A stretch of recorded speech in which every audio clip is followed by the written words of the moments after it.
Just some men's college sports here, so some soccer and volleyball here. We have it's set 5-2 all here between Holy Cross and Marist.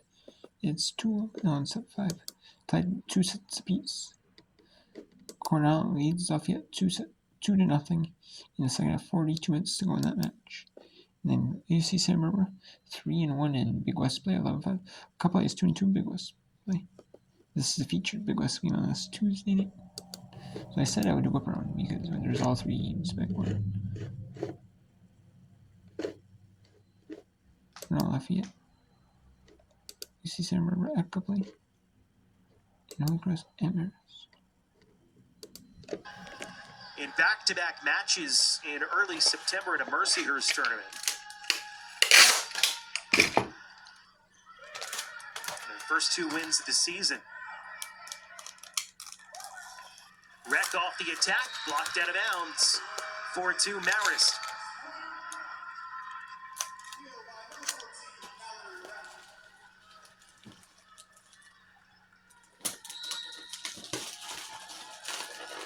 Seventh kill tonight for Mallory Wreck.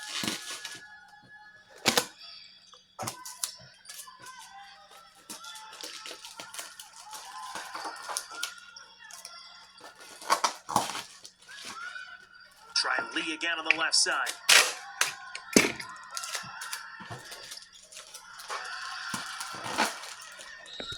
And a fourth touch against Holy Cross. They couldn't get it up. Couple of quick ones in a row. And averting the Crusaders and a timeout taken by Holy Cross. Marist with a 5-2 lead here in the 5th set.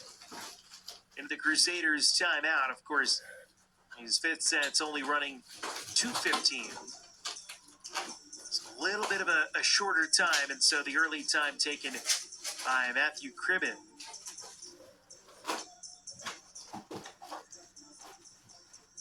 Sean Byron trying to rally his team to come from behind late, trailing 2-1 into the 4th set. Trailing 2-0 early in the 4th set, but he called a timeout, one of the earliest timeouts that you'll see in volleyball. Timeout called at 2-0. And Fox is able to rally back, win the 4th, and now up 5-2 here in the 5th.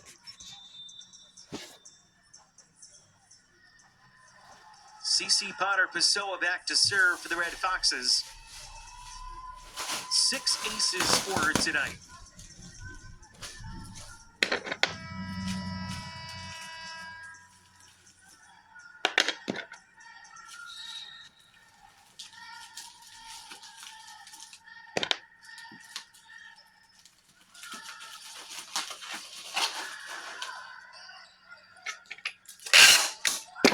Bumstead with the kill.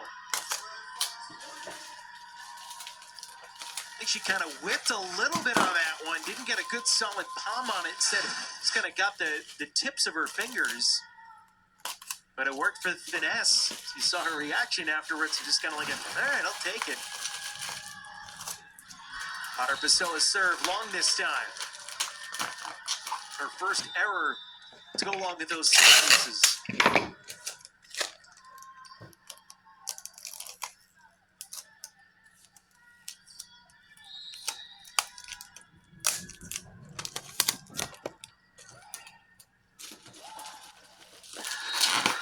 Solid swing by Eliana Kute.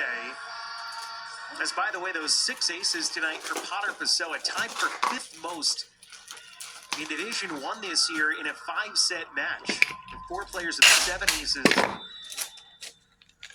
in a 5-setter, and a whole bunch with 4.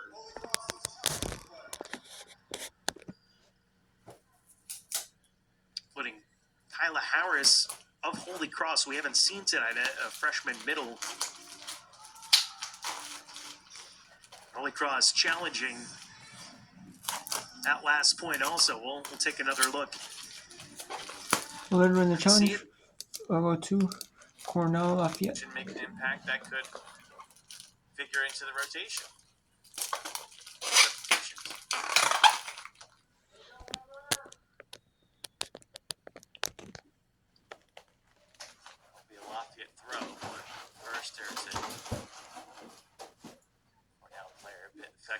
was the second goal scorer.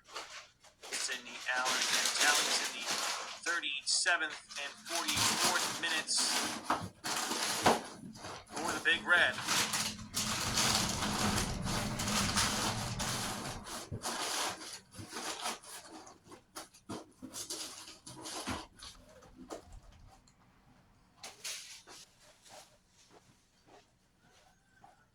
Keeping the pressure on here, nearly forced a turnover.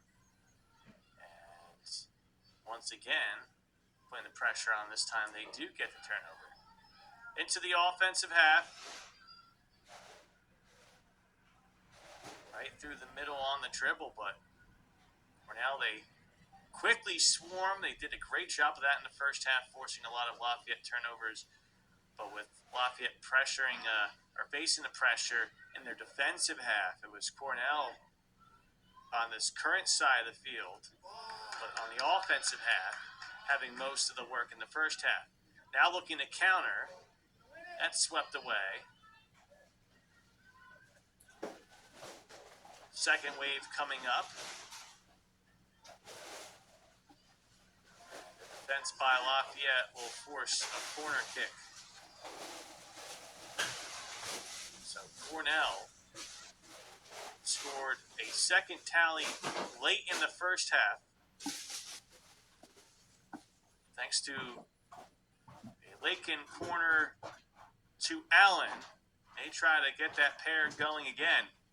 Allen 5'9", and Lafayette keeper Maddie Minuti at 5'3". High in the air, pinballs around, and out for a goal kick. So it stays a 2-0 Cornell lead. Lafayette certainly showing some life here in half number 2. 2 early shots in the half. One on target by Zaffanella. One off target by Matojo.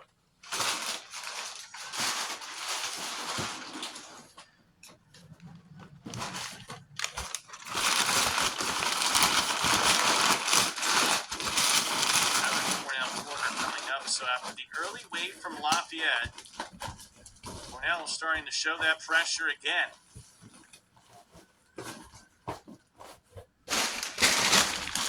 Ready to be their second corner of the half. Lafayette with a pair as well. Now let's go a little bit of Simmer Cup on. That even when she isn't set the ball, she's disrupting play.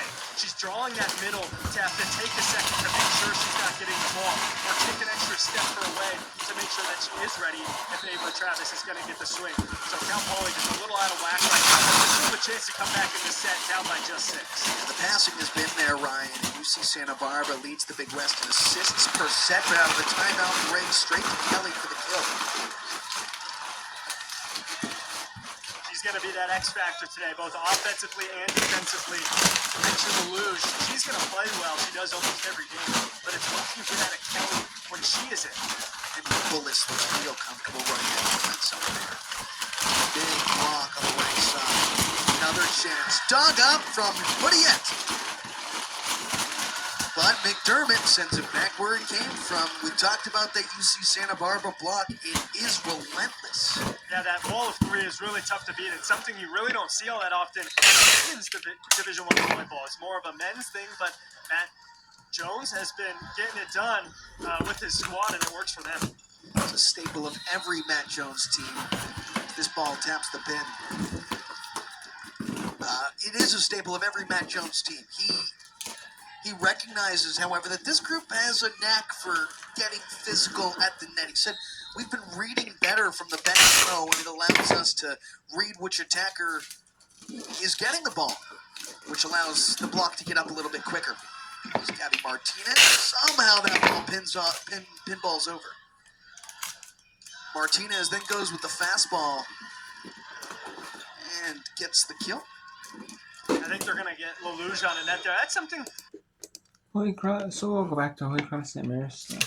This is 8-5 in set 5. Maris leads in set Now they're in side chain. Now they're doing side chain issues. And it's in the first 2 sets. You play first 4 sets. You play out a set on your side.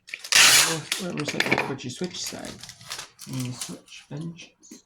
And in the final set, which is 5 sets in this quadruple. Sometimes in like youth volleyball or like in like multi-team tournaments, you know, for like maybe like Saturday tournament, like the, yep, you know, for time to speed up, you know. And then we'll do 3 setters. I know in Wisconsin, you do 3 setters, like maybe JV or someone will play 3 setters, even if they don't need to play 3 sets. Exhibition sets. Or sometimes they'll call it for me to do 3 setters, especially if they're doing like multiple matches at the same, like high school. They'll shorten the matches down to 3 sets.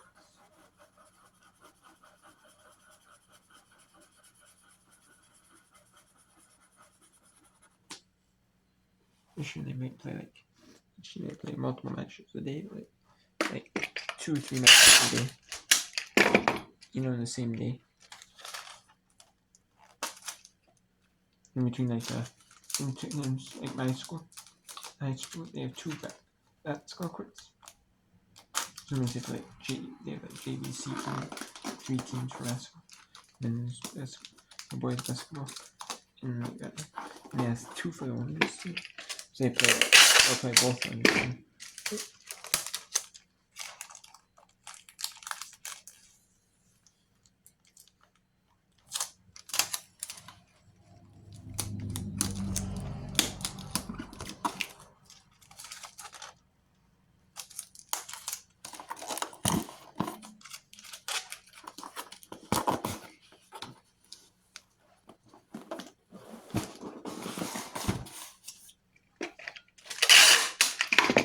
So, and on in college, they do 5 setters. Exclusively though in college.